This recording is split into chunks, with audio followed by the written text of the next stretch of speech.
আপনারা কি এটা বিশ্বাস করেন যে সবাই যদি আমরা কোরআনের আলোকে জীবন গড়ি সবাই, তাহলে সমাজে সবাই যদি এমন হয় তাহলে কি হবে জানেন?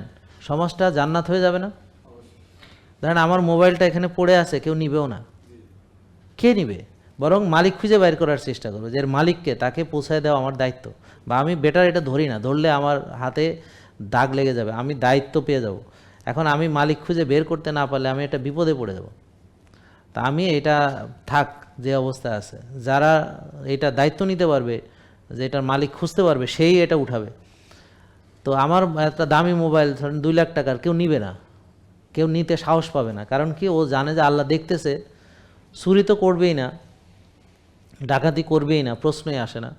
করবে কি? খাবারে ভেজাল করবে? খাবারে কেমিক্যাল মিশাবে? এটা করতে সাহস পাবে কেউ? না। জেকে লাইফস্টাইল লিমিটেড, ওষুধ মুক্ত সুস্থ জীবন।